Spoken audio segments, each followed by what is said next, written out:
சென்னை ஆவடியை அடுத்த அண்ணனூர் சிவசக்தி நகர் பகுதியில் வசித்து வருபவர் முரளி.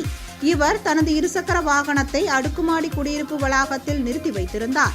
இந்த நிலையில் அதிகாலை வந்து பார்த்தபோது அவரது இருசக்கர வாகனம் காணாமல் போனதை கண்டு அதிர்ச்சியடைந்தார்.